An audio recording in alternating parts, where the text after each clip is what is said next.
Bismillahirrahmanirrahim. Bismillahirrahmanirrahim. Assalamualaikum warahmatullahi wabarakatuh. Alhamdulillahilladzi khalaqa fasawwa walladzi qaddara fahada walladzi akhrajal mar'a faja'alahu ghutha'an ahwa. Asyhadu an la ilaha illallah wahdahu la syarika lah wa asyhadu anna Muhammadan abduhu wa rasuluh. Allahumma shalli wa sallim ala Muhammadin wa ala alihi wa sahbihi wa man tabi'ahum bi ihsanin ila yaumiddin.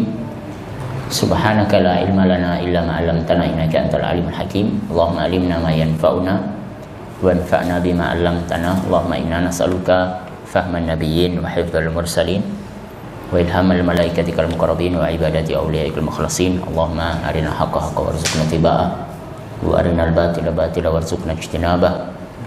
Allahumma inna nas'aluka ilman nafi'a wa rizqan thayyiba wa amalan mutaqabbala.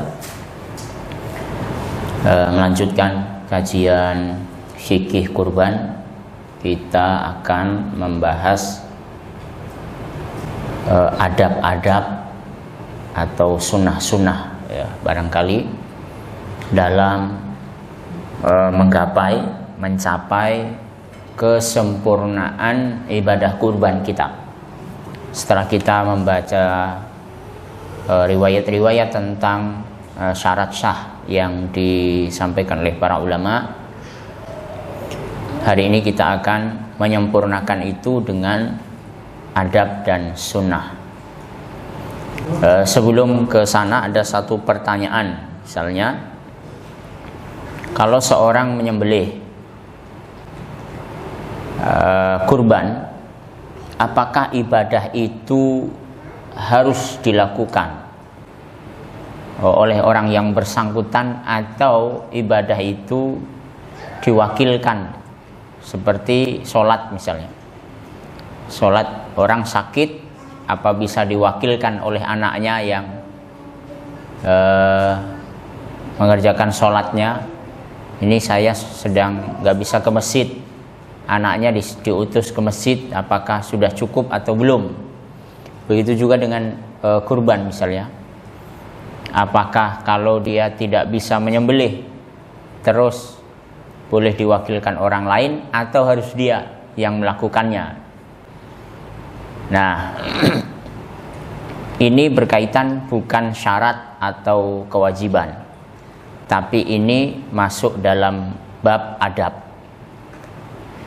Ya, seyogianya seorang itu kalau mau menyembelih ya dia sendiri. Dan ibadahnya untuk siapa? Tapi sebagian besarnya justru siapa yang menyembelih sekarang? Yang menyembelih adalah jagal yang mempersiapkan semua kebutuhan dan persiapan ibadahnya adalah panitia, dan orang yang mau berkurban justru tidak tahu menau tentang apa yang akan dia lakukan dengan kurbannya itu. Nah, seyogianya kurban itu ya ibadah. Ibadah itu yang dilakukan oleh orang itu sendiri. Ya dia ya mencari dana untuk pembelian hewan kurbannya. Ya dia ya mencari hewan kurbannya sampai dia kemudian menyembelih, mengurus semua dan membagikan kepada siapapun yang dia kehendaki untuk dibagikan dagingnya. Kan begitu kan? Masuk akal? Iya. Uang ibadahnya untuk dia. Kalau apa bedanya gitu? Kalau ibadah kurban ini terus diserahkan kepada orang lain, apa bedanya dengan sedekah sekarang? Bedanya apa? Hari ini orang punya duit 3 juta, 4 juta, saya taruh di masjid. Setelah itu tidak tahu menau. Yang penting nanti saya dapat laporan atau sudah beres semua penyiapan dagingnya, terus saya ambil. Terserah mau didistribusikan kayak apa, perlakuannya bagaimana, nggak tahu menau. Ini yang dilakukan di dalam ibadah kurban hari ini. Nah, seyogianya memang ya lebih afdolnya. Ini sebagai kesempurnaan, memang bukan syarat sah. Ya, karena memang kalau kita lihat dari jalur hulu di mana kurban itu dilakukan, kan dilakukan oleh Nabiullah Ibrahim sendiri, menyembelih Ismail dilakukan sendiri. Namun nanti pada prakteknya ternyata Nabi SAW juga mewakilkan. Jadi boleh mewakilkan kepada Ali bin Abi Thalib. Amaroni Nabi SAW an aquma ala budnihi, kata Nabi, kata Ali, aku diperintahkan oleh Rasulullah untuk menyembelih kurbannya Nabi. Jadi nggak ada masalah. Hanya gitu, karena memang Nabi SAW itu kisah yang sampai kepada kita, kurbannya kan nggak main-main. Kurbannya 100 ekor onta. Kalau kurbannya hanya satu doang, kira-kira layak nggak ini diwakilkan sama orang? Nah, sementara Ali bin Abi Thalib itu ya, diwakilkan oleh Nabi, mewakilkan kepada Abi Thalib. Kan awalnya memang Rasulullah juga mengawali kurbannya sendiri. Jadi disembelihlah onta pertama, kedua, ketiga oleh Nabi sendiri sampai ke 63 onta. Baru sisanya sampai genap 100 pisau itu, goloknya diserahkan kepada Ali bin Abi Thalib. Nah, kalau sekarang ini kita ini kurbannya cuma satu, itu juga diwakilkan pula. Dan kalaupun demikian ya nggak apa-apa, karena memang Nabi juga ternyata mewakilkan juga. Maka ya lebih baiknya lagi kalau tidak bisa menyembelih sendiri, apalagi dia seorang wanita yang berkurban, kan nggak mungkin kan menyembelih sendiri. Ya minimalnya disaksikan, waktu penyembelihan itu minimalnya disaksikan. Sebagaimana ya Fatimah binti Rasulullah berdiri di samping hewan kurbannya ketika penyembelihan, kemudian dan bacalah di dalam riwayat itu satu ayat atau satu doa barangkali. Ini di Quran disebutkan, inna sholati wa nusuki wa mahyaya wa mamati lillahi rabbil alamin. Salatku, nusukku, nusuk kurbanku, wa mahyaya wa mati lillahi rabbil alamin. Itu disaksikan. Minimalnya itu kalau tidak bisa menyembelih hewan kurbannya sendiri. Dan disunahkan ya, bila seorang menyembelih membaca Bismillahi Allahu Akbar, Allahumma hadza an siapa? Bismillahi Allahu Akbar, Allahumma hadza an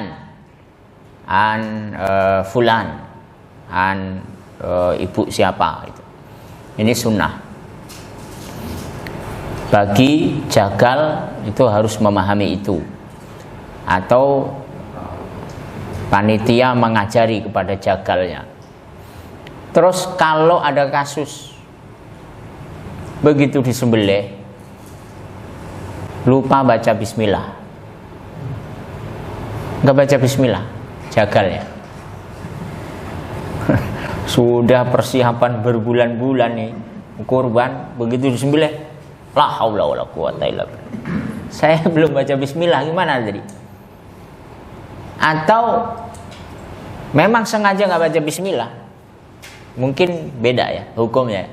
Kalau lupa bagaimana hukumnya? Itu apa, sembelihannya sah atau enggak? Kira-kira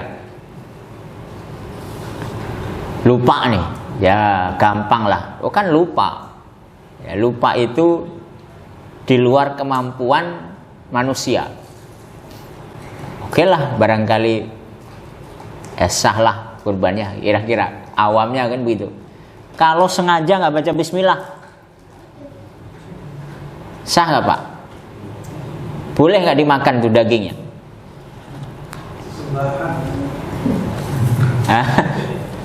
Sengaja memang betul ya. Gak usah baca bismillah, capek. Sekian banyak itu hewan kurban, dia berhari-hari nggak selesai. Mulutnya sudah berbusa ya, baca bismillah, bismillah lagi, bismillah lagi, bismillah lagi. 1-2 kurban dia sengaja dah nggak usah baca bismillah. Di dalam Quran Al-An'am ya, surah yang surah Al-An'am ayat yang ke-121. Wala ta'kulu mimma lam yuzkarismallah alaihi wa innahu lafisqun. Wala ta'kulu, jangan kamu makan, mimma lam yuzkarismallah alaihi, yang tidak disebut nama Allah atasnya, wa innahu lafisqun, karena demikian itu adalah kefasikan, demikian itulah dosa. Jadi, kalau ada orang tidak baca bismillah di dalam penyembelihan ayam, bebek, apapun ya yang akan dimakan, boleh nggak dimakan nih sembelihannya?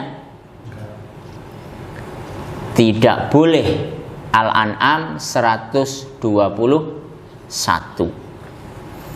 Nah, sekarang hewan kurban 7 orang, 1 sapi, nggak baca bismillah atau dia lupa. Kalau lupa nggak sengaja, tapi kalau sengaja gimana?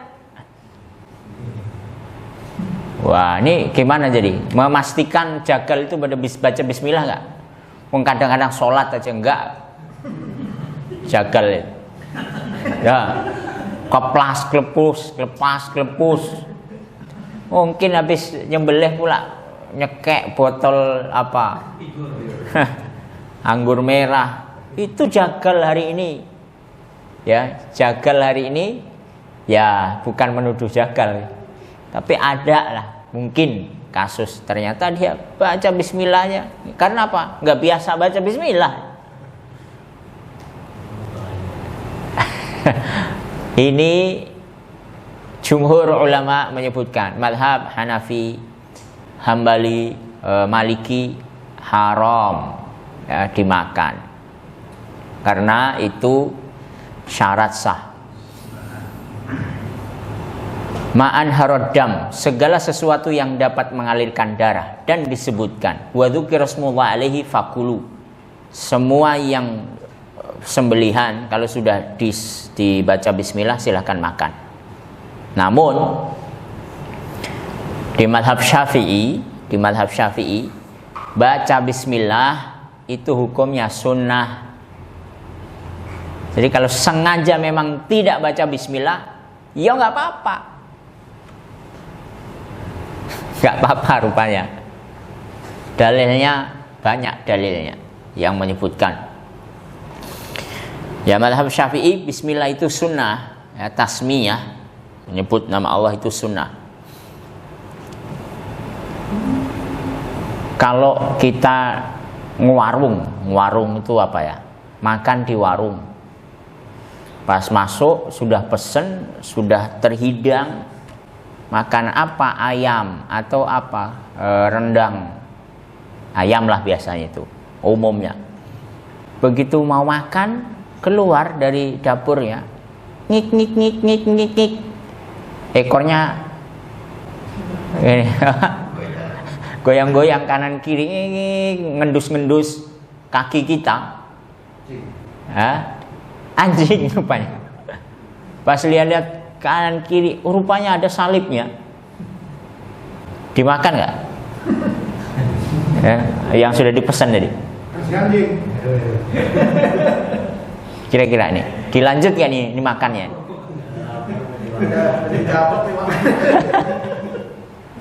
Waduh, rupanya bukan muslim. Terus ini baca bismillah ya, ini nyembelihnya ya. Daging ayam kan? Daging ayam. Ayam. Bukan anjing, bukan. Boleh dimakan? Ya bismillah aja. Makannya bismillah. Sembelian orang Kristen, orang Yahudi itu boleh dimakan nggak?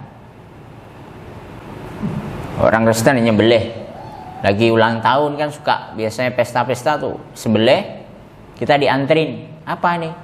Daging ayam, dianterin, dia sembelian mereka. Atau orang Yahudi namanya Ahlul Kitab, itu boleh dimakan.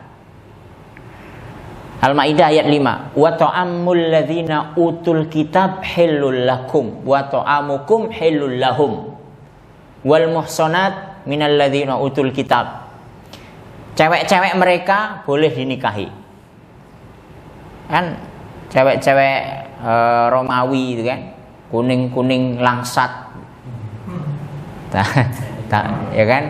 Cantik-cantik mereka itu, gagah-gagah apa? Bukan gagah, Pak. Tinggi-tinggi gitu kan, matanya biru.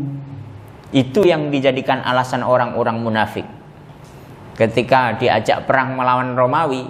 La taftina, jangan engkau timpakan kami kepada fitnah wahai Muhammad. Kenapa? Saya ini tidak tahan dengan godaan wanita Romawi ya. Kenapa? Orangnya cantik-cantik, putih-putih kulitnya. Gak ada orang kulit sawo matang, itu gak ada. Mereka semuanya matanya bahkan punya keindahan tersendiri. Ya, orang-orang munafik ketika diajak jihad lawan Romawi, saya nanti gak ikhlas jihadnya. Jangan-jangan saya karena ingin mendapatkan tahanan atau tawanan wanita Romawi. Nah, mereka itu boleh dinikahi rupanya. Perempuan-perempuan mereka boleh dinikahi. Ini jumhur ulama. Ya, perempuan-perempuan Yahudi, Nasrani, Ahlul Kitab boleh dinikahi. Termasuk sembelihan mereka boleh dimakan. Kira-kira mereka menyembelih baca bismillah atau enggak? Ya, atas nama Tuhan mereka lah. Loh, berarti kan mereka nggak baca bismillah aja itu boleh dimakan. Terus bagaimana kalau seorang muslim yang menyembelih? Orang muslim menyembelih, dia lupa baca bismillah atau sengaja pun dia nggak baca bismillah, ya lebih layak untuk boleh dimakan dong. Ini dalil yang menjadi argumen ya, yang disembelih itu boleh ya, yang disembelih Ahlul Kitab itu boleh dimakan, halal sembelihan Ahlul Kitab. Ini mazhab Syafi'i menjadikan dalil surah Al-Maidah ayat 5 itu. Kemudian anna qauman qalu lin nabi inna qauman ya'tuna bil lahm la nadri adzukira smullahi alaihi amla. Kata Aisyah Ummul Mukminin, anna qauman, suatu kaum datang ya, satu kelompok kaum datang kepada Nabi, tanya, qalu lin nabi inna qauman, ya ternyata mereka ya, si yang datang gerombolan kepada Nabi ini bertanya, ya Rasulullah, inna qauman, kami ya, di kampung kami itu suka dikasih ya'tuna bil laham, suka dikasih daging. La nadri, kami nggak tahu. Adzukira smullahi alaihi amla, apakah waktu nyembelih ini dibaca bismillah atau enggak? Faqala Nabi mengatakan, sammu alaihi wa antum, sammu alaihi wa antum fakulu. Ya udah, kalau kamu nggak yakin ini baca bismillah atau enggak, pas makan itulah kamu baca bismillah. Wa kuluhu, maka makanlah setelah baca bismillah itu. Qalat wa kanu hadisi ahdin bil kufr, dan itu kata Aisyah mengatakan bahwa mereka sebenarnya baru saja masuk Islam. Mereka yang nanya tadi baru masuk Islam, terus bertanya itu. Artinya itu terjadi ketika masih mereka kafir. Ini boleh. pas belum yakin makanannya tadi, ayamnya, rendangnya, pas nyembelih nggak baca bismillah atau baca bismillah, ya udah bismillah aja pas makannya. Sementara di jumhur ulama, ya kalau nggak baca bismillah ya berarti haram, nggak boleh dimakan. Ini berkaitan dengan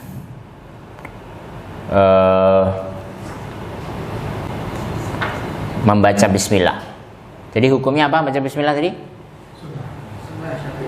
Ya, menurut mazhab Syafi'i itu sunnah. Namun menurut jumhur wajib hukumnya. Oke, kita lihat ke jumhur. Kalau sunnah sudah ya, di bahasanya sudah dianggap ringan, itu adab saja. Sekarang jumhur ulama yang mewajibkan membaca bismillah. Apakah semua yang disembelih, semua hewan harus dibacakan bismillah, atau bismillah cukup hanya sekali saja? Ada 7 sapi, bismillahnya sekali, atau semua harus dibacakan bismillah? Atau ayam, biasanya pemotongan itu kan, ayam berapa? 1000 ekor. Atau burung, ya biasanya burung gitu. Dulu saya di kampung itu waktu musim kemarau panjang, habis itu hujan yang pertama, itu kalau orang ngejar burung itu suka burungnya nggak bisa terbang tinggi-tinggi.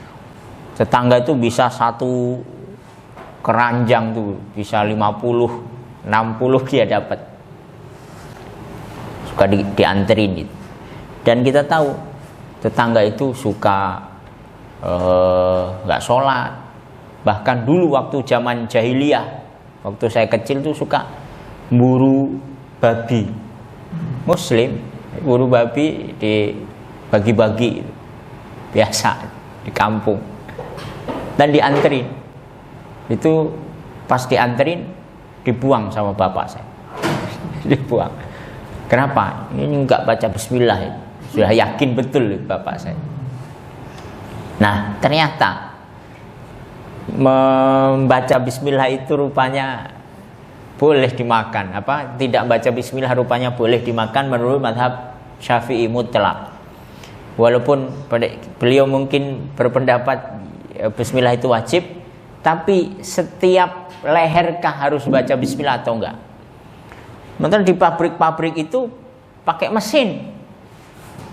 Di pabrik di pemotongan ya, pakai mesin, jalan pencet sekali, tet, 1000 ekor langsung terpotong ininya, lehernya. Repot sekali kalau harus baca bismillah. Bagaimana bismillahnya? Wong yang nyembelih mesin pas ngelihat baca bismillah, atau pas mencet mesinnya baca bismillah, itu pas ngengkolnya mesin baca bismillah, ini bismillah yang mana? Pas lihat kelepek-kelepek, bismillah, ya kan? Atau kalau pas mobil atau motor nabrak ayam jago, bismillah, sah apa enggak itu ditabrak? Kalau ditabrak bukan disembelih ya, ditabrak itu hukumnya nanti haram. Nah, di sini baca bismillah itu boleh sekali saja. Kalau tidak memungkinkan seperti pemotongan hewan yang menggunakan alat modern yang sekali pencet bisa berpuluh-puluh, mungkin beratus-ratus, beribu-ribu hewan terus terpotong.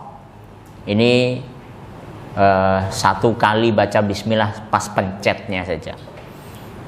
Nah, ini yang mewajibkan bismillah dalam penyembelihan. Nah, adapun ayat wala ta'kulu mimma lam yudhkar ismullah alaihi, wa innahu lafiskun, jangan kamu makan daging atau hewan yang tidak dibacakan bismillah ketika disembelih. Itu difahami maksudnya adalah yang tidak dibacakan bismillah tetapi dibacakan di situ atas nama-nama selain Allah. Misalnya bismi siapa? Bismi Nyi Roro Kidul, sembelih dipersembahkan memang untuk berhala. Itu berarti tidak dipersembahkan untuk Allah.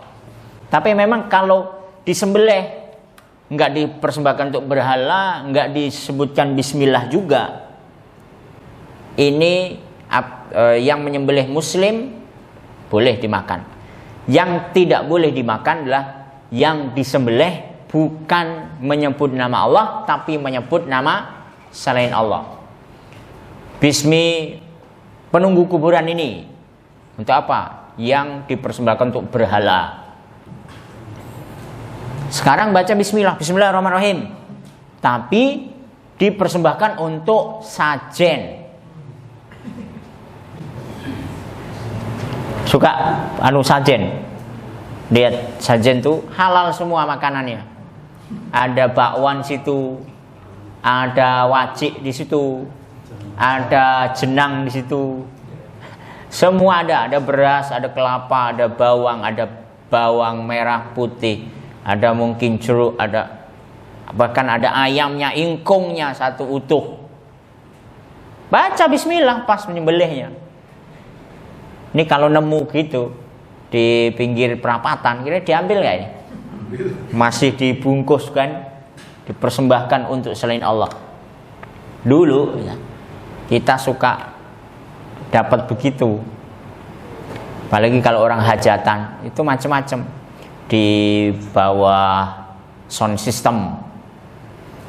Nanti di pojokan di diesel ya, diesel listrik itu ada itu. Saya tanya itu, ini boleh dimakan nggak sama dukunnya? Lah kenapa nggak boleh dimakan? Mubadzir, makan aja. Kita mau makan aja. Ternyata begitu ditanyakan oleh Syekh bin Baz, Syekh Utsaimin, itu yang dimaksud lam yudhkarismullah, termasuk wa ma uhilla li ghairillahi bih, yang tidak yang dipersembahkan untuk selain Allah. Sajen-sajen sekalipun baca bismillah waktu nyembelih, tapi diperuntukkan untuk sajen, diperuntukkan untuk dilarung di Laut Kidul, itulah untuk berhala, termasuk wa ma uhilla li ghairillah. Hurrimat alaikumul maitatu, bangkai, wadamu walahmul khinzir wa ma uhilla li ghairillah, bangkai, darah, daging babi dan yang dipersembahkan untuk selain Allah. Gak boleh, kata Syekh Utsaimin. Dan itu termasuk yang dipersembahkan untuk berhala. Ini berkaitan dengan bismillah ya. Adab yang pertama. Adab yang lain kita sudah singgung, memperlakukan binatang dengan sebaik-baiknya. Kita sayangi binatang, digembirakan dulu, dikasih makan dengan makanan yang layak untuk dia. Kalau pas eksekusi jangan dipertontonkan di depan teman-temannya, termasuk fal yuhidda safratahu. Innallaha katabal ihsana ala kulli syai'. Allah menentukan kebaikan untuk semua hal. Katabal ihsana ala kulli syai'. Wa idza qataltum fa ahsinul qitlah. Kalau membunuh maka membunuh dengan cara yang terbaik.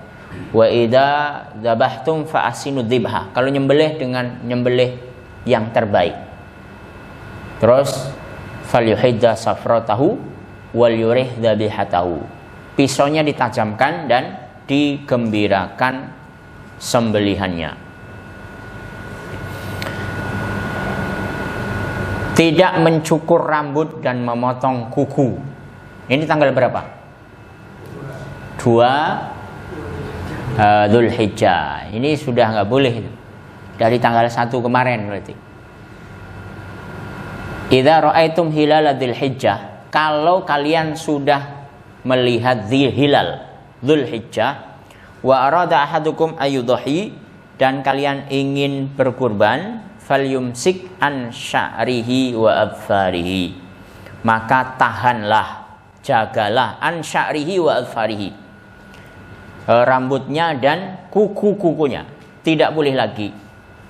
Idza dakhala al-asyru, hadis yang lain, kalau sudah masuk tanggal 1 sampai 10, wa arada ahadukum ayudhi, kalian ingin berkurban, fala yamassa, jangan memegang, menyentuh, min sya'rihi wala min basyarihi syai'an, jangan ganggu rambut dan kulitnya.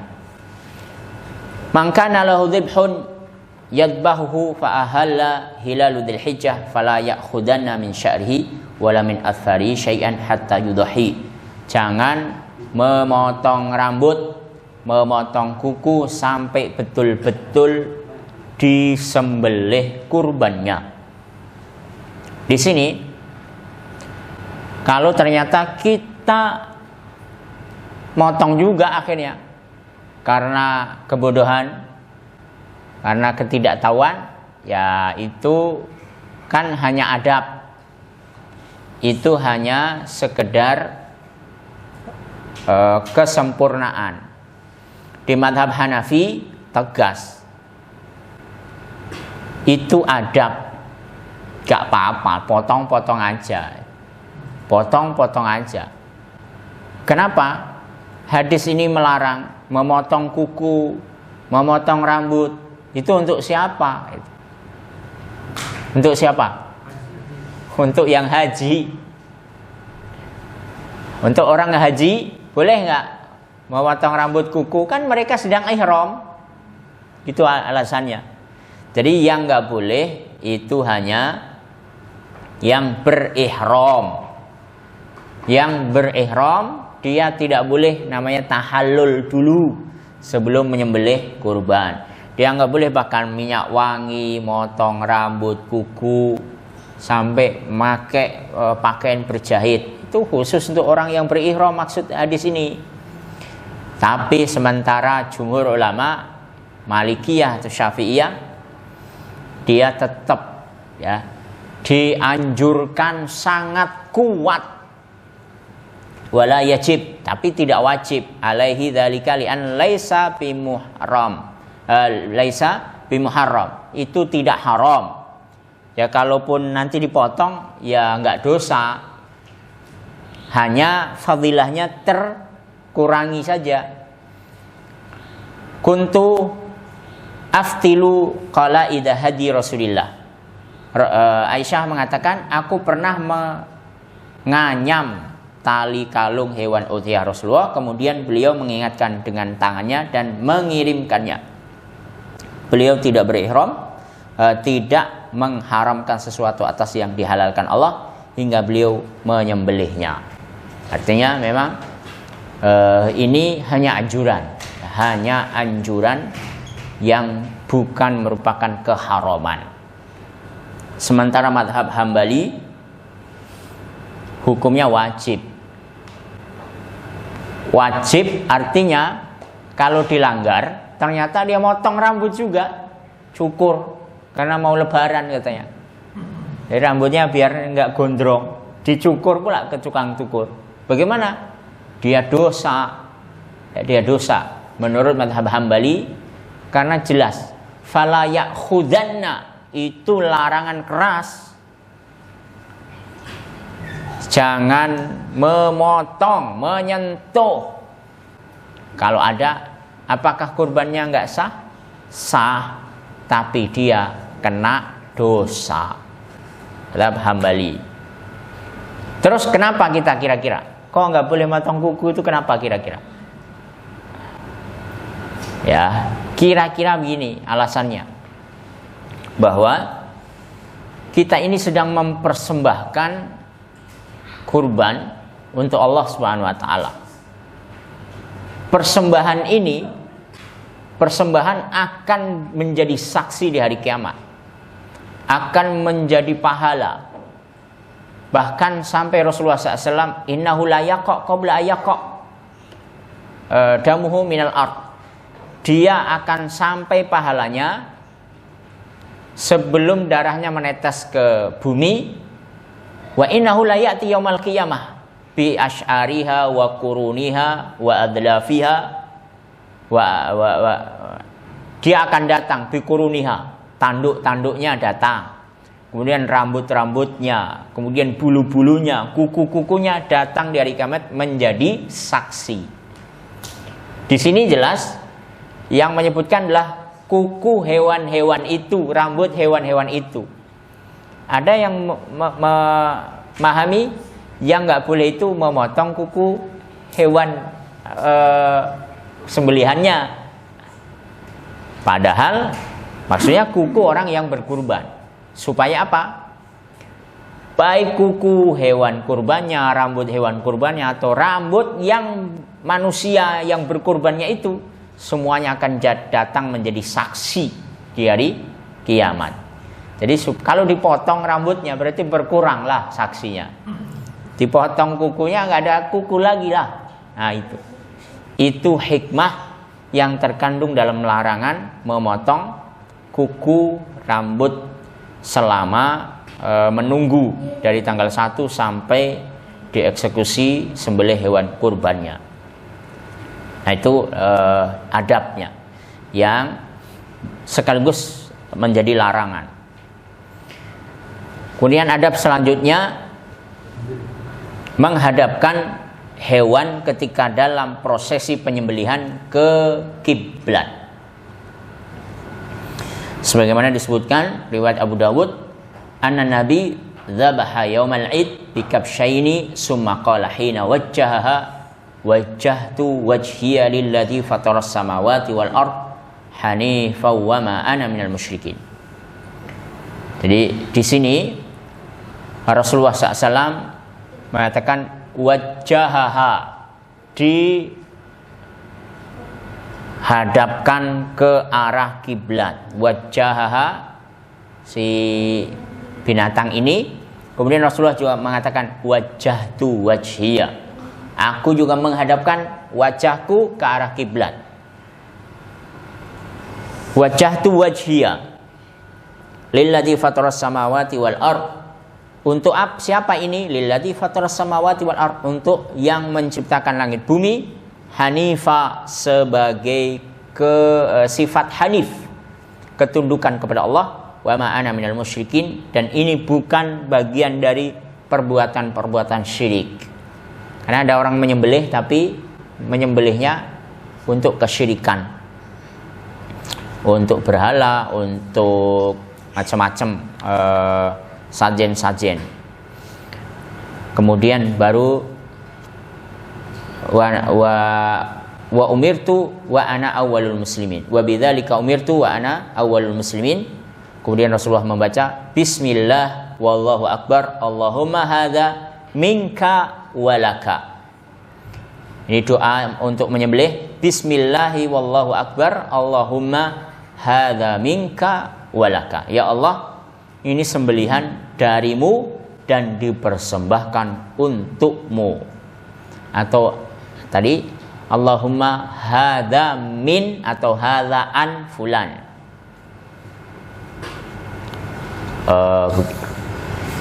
Ini adab menghadapkan hewan kurban ketika disembelih ke kiblat. Kemudian banyak bertakbir, disunahkan banyak bertakbir selama waktu itu ya, penyembelihan tanggal 10, 11, 12 dan 13, bertakbir selama 3 hari atau 4 hari berturut-turut. Nah, kebiasaan ini hari ini luntur, kecuali yang bertakbir hanya anak-anak. Terus dia juga nggak bertakbir kecuali dikasih mikrofon. Kalau nggak pegang mikrofon dia nggak mau takbiran, ya kan? Takbiran tuh syaratnya apa? Pokoknya sekarang harus pakai mikrofon, ada sound, baru takbiran. Tapi kalau nggak pegang mikrofon, ya di mana? Ya dia ngobrol, ya dia mainan ya. Termasuk bapak-bapaknya ibu sama. Sunnah takbiran ini itu lisan kita qiyaman wa qu'udan wa ala junubihim. Ya mau dia berdiri, mau dia duduk, mau dia sedang naik mobil, motor, diangkut, di semua tempat itu sunnah muakkadah yang sangat kuat anjurannya. Allahu Akbar, Allahu Akbar, di mana-mana. Ya nggak usah keras-keras. Ya kalau mau keras itu syiar, boleh, dianjurkan. Mau keliling, boleh, nggak ada larangan. Tapi untuk individu minimalnya ya lisannya terus bertakbir selama 3 hari 4 hari itu. Jangan nunggu pula habis sholat nih baru takbiran 3 kali, habis itu udah ya kan, itu kebiasaan kita. Sambung HP sekarang.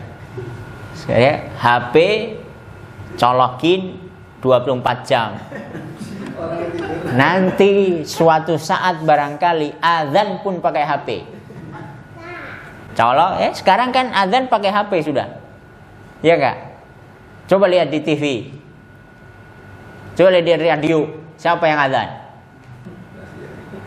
Ceklek, sudah HP. Nanti di masjid-masjid ceklek HP, terus tidur pengurusnya di rumah, di kamarnya, sholat pun pakai HP. Nah ini terjadi hari ini, sunnah ini hilang. Ini sunnah ini hilang.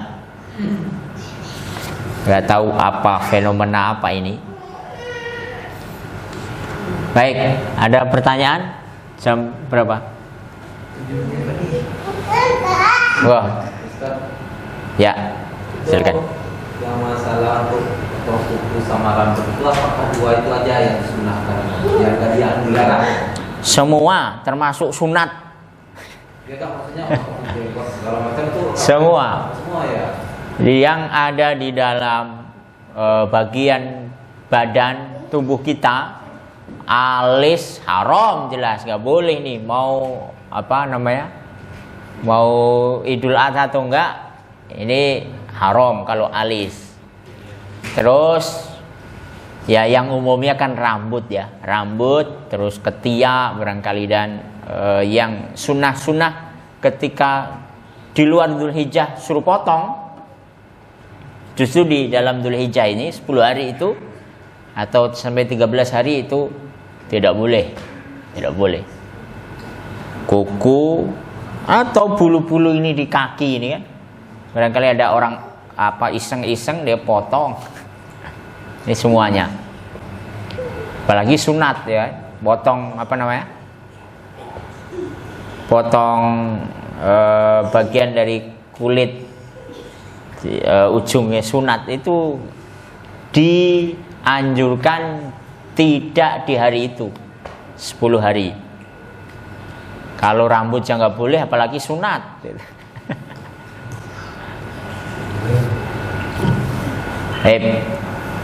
Dan kalau hewan kurban ngadep kiblat tuh gimana? Apa kepalanya yang di badannya? Badannya, kaki, kepala, ya. Kayak orang, ya. Apa kepalanya di sebelah kiri apa? Di kanan ininya. Berarti kira-kira gimana? Badannya di kanan. Yang lambung kanan di bawah. Jadi begini ya? Ya. Mau praktekin. Sebelah ngadep tuh gimana? Iya, ngadep gimana Bang? Ini.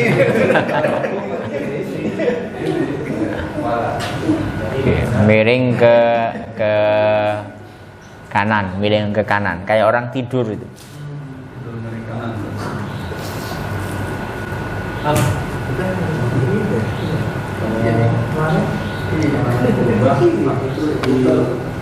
Daerah bukan daerah kita. Provinsi atau di luar provinsi. Daging kurbannya. Enggak, ininya kurbannya. Tadi kan dikatakan yang aku menyaksikan itu seperti apa? Ya, ya menyaksikan ini adabnya ya, adabnya kalau bisa disembelih dengan cara disembelih sendiri, kalau nggak bisa ya minimal menyaksikan. Sementara kalau ada dua kepentingan yang berbenturan, kita ingin menyaksikan, tapi sementara ada hal yang lebih maslahat, karena mungkin di kota ini orang sudah biasa makan daging, akhirnya kita mau berbagi dengan masyarakat pedalaman, atau di kampung kita menjadi syiar karena belum pernah ada kurban, maka itu maslahat. Melihat penyembelihan sendiri itu sunnah, adab, kesempurnaan. Ini juga ada sisi manfaat dan maslahatnya. Ternyata nggak bisa disatukan. Kalau misalnya bisa disatukan, gimana disembelih kita ke sana nyembelih, itu bagus. Kita datang ke sana, kita sembelih, nanti balik lagi setelah nyembelih ke tempat tinggal kita. Sementara dagingnya biar di sana. Atau kita nyembelih di sini, sembelih daging-dagingnya kirim ke sana. Itu kalau bisa bagus. Tapi kalau nggak bisa, ya kita di sini. Nggak mungkin nyembelih di tempat yang jauh. Kita cuma transfer aja dananya, mereka urus kambingnya, beli ini segala. Boleh. Mana yang mau didahulukan? Ya ambil salah satu. Kalau lebih maslahat, ya kita kirim ke sana. Ya nggak mungkin disaksikan, nggak apa-apa. Insya Allah lebih diambil maslahat ya daripada sekedar hanya menyaksikannya. Toh nggak menyaksikan juga nggak berkurang nilai, bahkan bertambah maslahatnya. Ya.